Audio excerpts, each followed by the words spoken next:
শম্ভু এখন অন্য স্টাইল নিয়েছে। ভেবে চিনতে কাজ করতে হবে।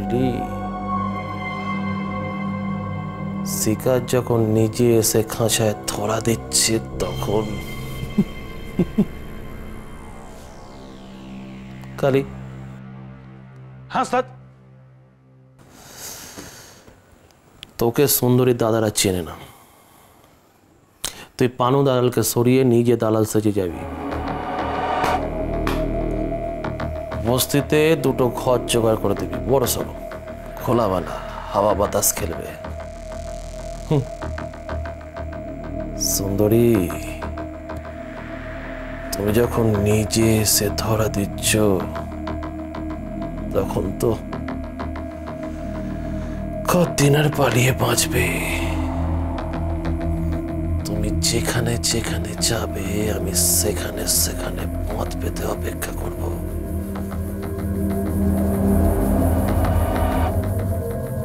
আর উঠতে দেব না সুন্দরী। অবাস্তব কথা বলছিস তোরা। ওই পায়রার খোপে তোরা থাকবি আর আর আর আমি সেটা দেখবো?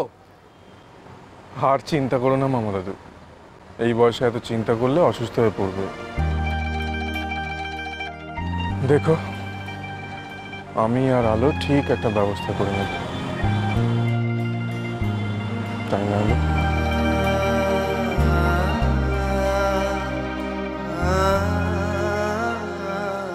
মাথা গোজার ঠাইটুকু হলেই হবে, তুমি অত চিন্তা করো না মামা দাদু। কিন্তু দম করে একটা ঘরই বা কোথায় পাওয়া যাবে বলতো? বড়দা গেছে তো, একটা ব্যবস্থা করেই ফিরবে, তুমি দেখো। ও কটা বাজে বলো তো, ওনাকে ওষুধ দিতে হবে। ও এই ভাই কটা বাজে? 12:10। এই বাবা, দেরি হয়ে গেল তো। মামা দাদু একটু জল একটু জল কিনে নিয়ে আসি।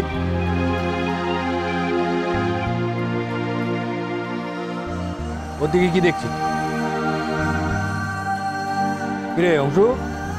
আমার টাকায় কেনা জলও তুই ছবি না বলে ঠিক করেছিস নাকি? এভাবে কেন বলছো আলো? তুমি মামা দাদুর সঙ্গে যাও,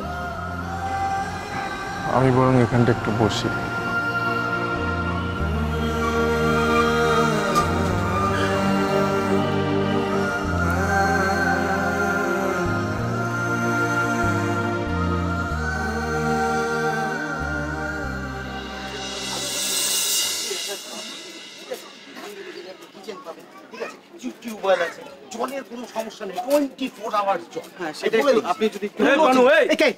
তুই আমার এলাকায় ঢুকে ওনাকে ঘরটা গেছিস? না না না না, আরে আমি কথা বলেছি, কোনো ব্যাপার না, একটু বড় ঘর। শোন, হ্যাঁ চল ফাট। কিন্তু বাংলা কথা বুঝিস না? না না চল ফাট। এই তো যাচ্ছি। আমি কথা বলছি না। দাদা ভালো। আরে আপনি দাদা ভাই, আপনি কিছু মনে করবেন না, বুঝতে পেরেছেন তো? এই ছোটখাটো দালালরা না এই এলাকা দখল করতে চাইছে। আপনার ঘর পছন্দ হয়েছে? না, আমি বলেছিলাম আসলে ওনাকে একটু ভালো জায়গায় দেখাতে। আসলে যাদের জন্য বাড়িটা খুঁজছি না, তারা এইসব ছোটোখাটো জায়গায় থাকার লোক না, বুঝলেন? মানে এই অবস্থার ফেরে আর কি বাধ্য হচ্ছে থাকতে। তো একটা ভালো বড় ঘর যদি, মানে উনি তো বড় ঘর চাইছেন তো আমি আপনাকে দেখাচ্ছি, একসাথে 5-7 জন থাকতে পারবেন।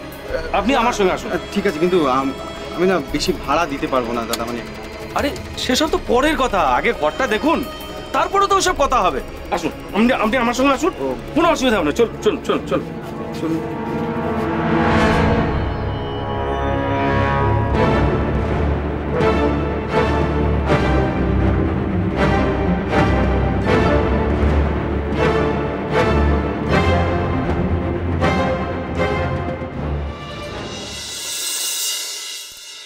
ওমা, এখানে ব্যাগ পড়ে আছে, পড়তেও আসেনি এখনো।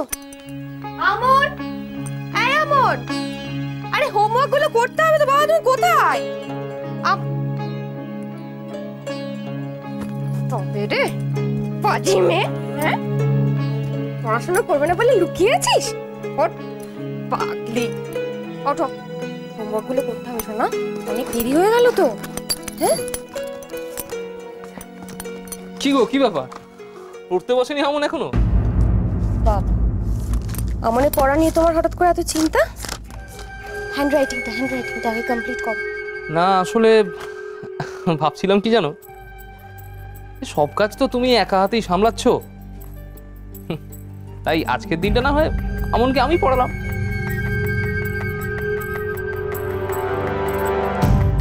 কি দেখছো অমন করে? কি ভাবছোটা কি আমি পারবো না আমনকে পড়াতে? হ্যাঁ, আরে আমি সবটা পারবো, তুমি একটু বিশ্বাস করে তো দেখো। ও রূপা, তুমি একটা কাজ করো, তুমি গিয়ে একবার বড়দার সাথে দেখা করে এসো। কেন বলো তো? ভালো না, ওখানে একা একা ঘাবড়ে যেতে পারে। ও তাই নাকি? ও ঘাবড়ে যেতে পারে তাই না? আচ্ছা, এর আগে তুমি একটা কি কথা বললে? বিশ্বাসের কথা বলে না? তোমাকে বিশ্বাস কি করে তোমাকে বিশ্বাস করি বলো তো বিমান? এই যে তুমি হঠাৎ করে আমাকে বড়দাকে দেখতে পাঠাচ্ছ, তার পেছনে তো তোমার সরি তোমাদের স্বার্থ আছে তাই না? বিমান, আমাকে বোধহয় একটু বেশি বোকা ভাবা হচ্ছে। আমি কিন্তু অতটা বোকা নই। আমর, চল আজকে আমরা অন্য ঘরে গিয়ে পড়বো, কেমন? চলে বাবা, কতগুলো হোমওয়ার্ক বাকি। চলো দূর।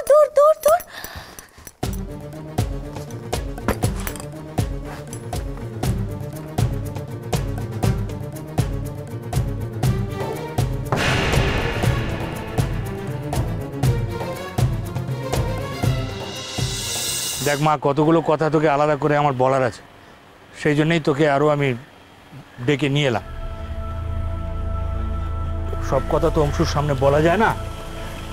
তুই এক কাজ কর, এই টাকাগুলো তোর কাছে রাখ মা। হ্যাঁ, এত টাকা কি হবে মামা দাদা? দেখ, অংশু আলাদা করে সংসার করতে চাইছে, ভালো কথা, কিন্তু সংসার করতে গেলে তো টাকা লাগবে। কোত্থেকে আসবে টাকা? বাড়ি থেকে তুই যে টাকা এনেছিলি সব তো নার্সিংহোমে ওর চিকিৎসার পেছনে চলে গেল। তাহলে কি করবি তুই? অংশুর শরীরের যা অবস্থা, তাতে ও তো এই মুহূর্তে কোনো কাজকর্ম করতে পারবে না। আর ও তোর দাদাদের কাছ থেকে কোনো রকম আর্থিক সাহায্য নেবে না, সে তুইও জানিস, আমিও জানি। তাহলে কি করবি তুই? আমার কথা শোন, টাকাগুলো তোর কাছে রেখে দে, অংশুকে কিচ্ছু জানাবার দরকার নেই।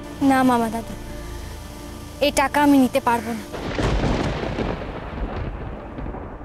কেন পারবি না?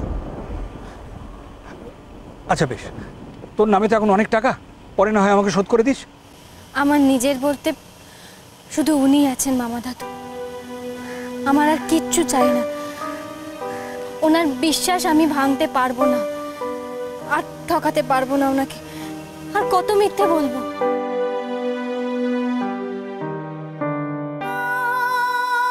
আলু, তুই বুঝতে পারছিস না, অংশু কখনো ওইসব বস্তি টস্তিতে থাকেনি, ওসব জায়গা সম্বন্ধে কোনো ধারণাই নেই ওর। তাহলে তারপর যদি রোজগার না থাকে কি করে চালাবি তুই? কিছু না হোক, বাড়িতে গিয়ে বাসন মাজবো। তোমার অত চিন্তা করতে হবে না, ওনার উপর কোনো আঁচ আমি আসতে দেব না। তবু তোরা ও বাড়িতে পা রাখবি না, এই তো? মামা দাদু, দেরি হয়ে যাচ্ছে, ওনার জলটা কিনবে না, ওষুধ খাবেন তো উনি।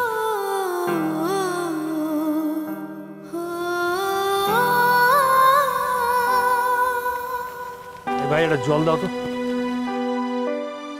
জানি তোমরা কষ্ট পাচ্ছ, কিন্তু ওনাকে অমান্য করতে পারছি না মামা দাদু। আমি আর কারোর কাছে হাত পাততে পারি না, ওতে যে ওনাকে অসম্মান করা হয়।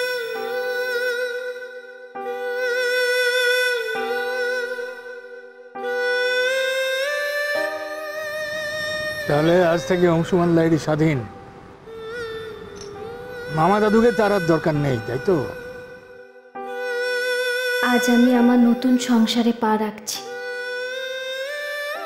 আমায় আশীর্বাদ করো ঠাকুর, আমি যেন ওনাকে ভালো রাখতে পারি।